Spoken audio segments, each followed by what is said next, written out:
What's going on, friends? Screamin Eagle performance parts. Should you go with them, or should you save your money for something better from the aftermarket? But who's to say the aftermarket is better? Screamin Eagle performance parts do have their place, and they're not all that bad. Although the price may seem a little steep, sometimes they may even be a little cheaper than what's on the aftermarket. So if you're brand new to Harley-Davidson, naturally you kind of tend to gravitate towards the Screamin Eagle parts catalog. Naturally, if you buy a new bike, the dealership, they're going to take you back, introduce you to the parts manager, they're going to introduce you to the Screamin Eagle line there, and then they're going to introduce you to the service manager who's going to want to put these parts on for you. But should you buy those parts, or should you wait till your warranty's up, save your money, and wait to do some aftermarket parts? Or are there some aftermarket parts that you can actually do under warranty without voiding it? Guys, please don't forget, if you enjoyed the video today, please don't forget to drop a like on the video, tell the YouTube algorithm you enjoyed it, and help us get this content out to others. And also, while you're there, don't forget to hit the subscribe button if you haven't done so already. So guys, when it comes to Screamin Eagle parts, not all Screamin Eagle parts are bad. In fact, in some cases, you may actually choose to run the Screamin Eagle parts. Now, I have nothing against Screamin Eagle other than the fact I don't like their cams. That's just personal choice, but in some cases, their camshafts work very well for your application. Now, there are a couple of reasons why you would want to go with the Screamin Eagle parts. Number one, warranty concerns. If you're wanting to hop your bike up under warranty, for the most part, when it comes to the internal engine, you really are locked into Screamin Eagle parts, but we're going to get into that later in the video because there are aftermarket parts that you can use as far as performance that won't void your warranty, and that really depends on your dealer. Now, probably the number two major reason out there for having to go with Screamin Eagle parts is if you're really locked down by emissions, whether you're like, say you live in California, or you live in an area where they actually do emissions testing, where they will actually stop you and noise check and smog check your bike. Fortunately, I personally don't live in one of those areas, so hopefully nobody from the government's listening. We kind of do whatever we want. But if you do live in an area where you need to maintain your emissions, Screamin Eagle is an excellent source to go to because pretty much all their parts, they're centered around being emissions compliant. So, which is really a good thing. You're not stuck with a completely stock motorcycle. You can actually hop it up using the Screamin Eagle line. And to be honest with you guys, the power output that they're getting from Screamin Eagle parts and actually still being street legal and meeting emissions with a 45-degree air-cooled V-twin, it's actually pretty impressive, especially on the Milwaukee 8s. We're getting well over 100 horsepower and well up to 120 foot-pounds of torque and still being emissions compliant. And the same thing's true with the twin cams, although it takes a little bit more with those, kind of like a 120 ST motor, to really get that good horsepower and torque, and even then you're still pretty limited because, you know, the 2-valve head. So what Screamin Eagle parts are good and which ones I would necessarily steer clear of? So as far as things like air cleaners, you really can't go wrong with an air cleaner. Air cleaner really just comes down to what you think looks the best on your motorcycle to you. Now, of course, if you're going to do a large displacement build or try to make some real horsepower, you don't want to starve the bike for air, so you want to make sure you get a large enough air cleaner. But generally, pretty much all the Screamin Eagle air cleaners, they're going to provide more than enough air to the bike. So, and then again, we could talk about the EPA compliance, which they have to be, which means they're going to recirculate your oil, vapor, and crankcase gases back through the throttle body to be burning the cylinders, but that's no problem. There's always some good homemade fixes for that, even with a Screamin Eagle air cleaner. Now, another Screamin Eagle part I really like, I do like their cam plates. Now, especially on the twin cams, their cam plate setups, their billet cam plates, they tend to be a little cheaper than some of the aftermarket ones from like S&S or Fueling. And they're really decent. There's really nothing wrong with their billet cam plates. And they are awesome for a conversion on an 88 if you've got the spring tensioners and you want to convert over to the hydraulics, which I highly recommend. Screamin Eagle is one of the most cost-effective options out there to get a cam plate in a twin cam. Now, one of the really sad things about Screamin Eagle, though, is that when you buy one of their stage kits, they always have a list of recommended and required parts, with one of those being, like, bearings, for one. They put basically your bike comes stock with a class 3 bearing, and then you go and buy a Screamin Eagle bearing, which is like a class 1 bearing, meaning that it has more rollers, they're all of even size, and it's also a harder, better metal quality. So essentially what you do when you buy Screamin Eagle parts is you're buying what probably should have went into the bike in the first place. Even the Screamin Eagle lifters, the high capacity lifters, they have the larger needle bearings in them.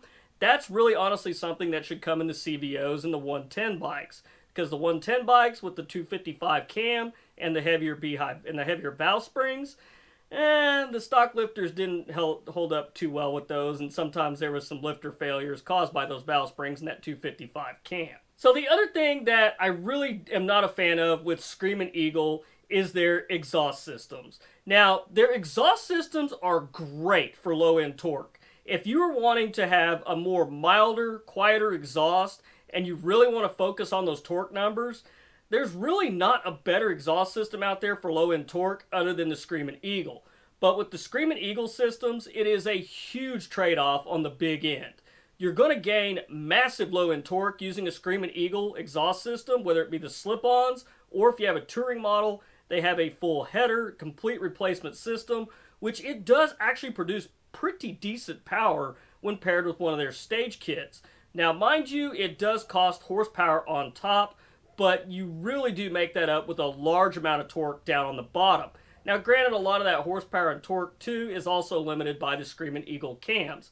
And we'll get into the cams here in a minute. Now, even myself personally, I do run a lot of Screamin Eagle parts. I use their spark plugs, I use their spark plug wires, I run their air cleaners, but I tend to stay away from the tuners, especially now that they don't sell the Screamin Eagle race tuner, because the race tuner allowed you to actually adjust your air-fuel ratio, so you weren't running at this lean 14.7 air-fuel ratio in your cruising range like you're really locked into with the Screamin Eagle Street Tuner. Now, speaking of the Screamin Eagle Street Tuner, this is where everything kind of revolves around your warranty and as far as what you can do to the bike.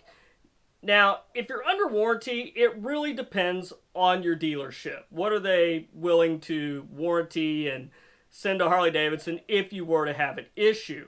Now, I've been to a lot of dealers, and I've had a lot of friends that buy new bikes, and they do it under warranty, and we would go ahead and put a full exhaust system on it.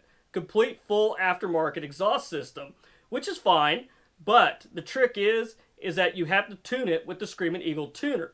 Now, running it at 14.7, yeah, it's hot, it's EPA compliant, but it's still going to work with that full exhaust. Are you going to get the power output that you would get using an FP3 or a Power Vision? Not really, because you're not really getting that fuel into the bike. But does it retain the warranty? It's borderline, it's negligible, but like I say, it really depends on the dealer. You didn't change anything internally in the engine, and it was tuned with their tuner appropriately for the exhaust system that's on the bike. So yes, if you are under warranty, depending on your dealer, you can go ahead and put a full exhaust system on it. You could go ahead and put an aftermarket air cleaner on it, but really kind of the trick there is that you'll have to use the Screamin Eagle Street Performance Tuner. So as long as you don't mess with the ECM with an aftermarket tuner, you should be good to go. But like I said, I would really run that by your dealer if you're under warranty. Now, of course, if you get into the engine, well, that's a whole different story. You get into the engine and you change it out with anything that's not Screamin Eagle during the warranty period, that's where things get really dicey. So it's kind of like, did that aftermarket cam cause the failure, or was it a failed Harley-Davidson part from the factory? It's really hard to tell at that point, and in most cases, they're probably going to void your warranty. So when it comes to warranty and hopping up your bike with stage kits, where do we go with a stage kit? I do like the idea of the Screamin Eagle stage kits, but the one thing I don't like in there is the camshafts.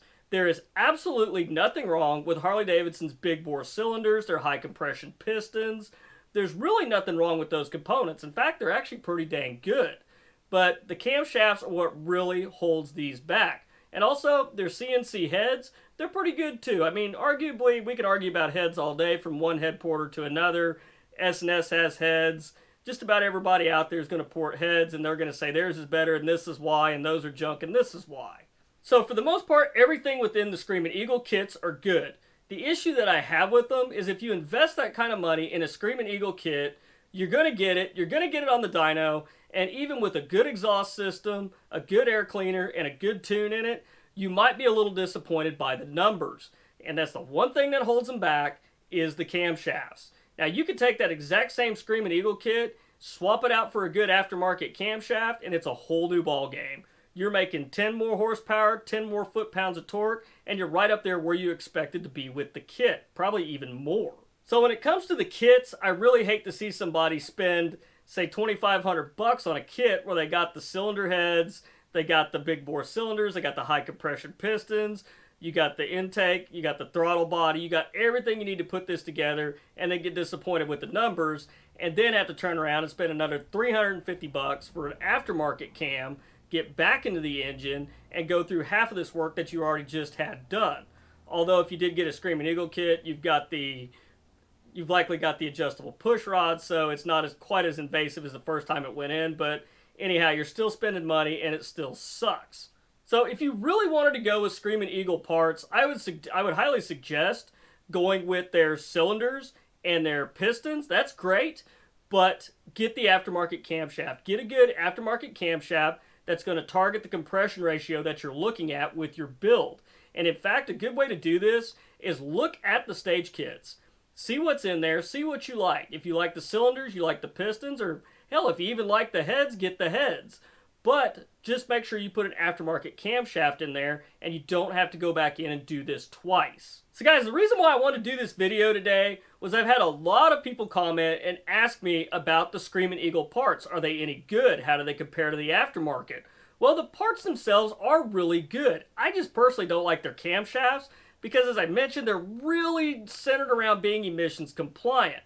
So there are a couple of factors of why you would want to get the Harley parts. I mean, maybe you just like the Harley-Davidson parts and that's what you want to use. Maybe you're under warranty, or maybe you have serious emissions concerns with the local governing body where you live. So guys, I really hope this kind of cleared things up for you today if you weren't really sure about Screamin Eagle parts versus the aftermarket. In a nutshell, the aftermarket parts are a lot more bang for the buck. But on the same token, there really is nothing wrong with the Screamin Eagle parts if you only buy the parts you need and you just make sure you pair it with a good aftermarket cam. So there is some good value out there in the Screamin Eagle parts if you're careful about what you buy. So guys, if you enjoyed the video today, please don't forget to hit that like button and consider subscribing to the channel if you haven't done so already. But until next week, guys, I hope you enjoyed it. I know I did. But anyhow, guys, until next week, stay safe on the street, dodge the cars, and I'll catch you guys back here next week with a brand new video. Thanks for watching.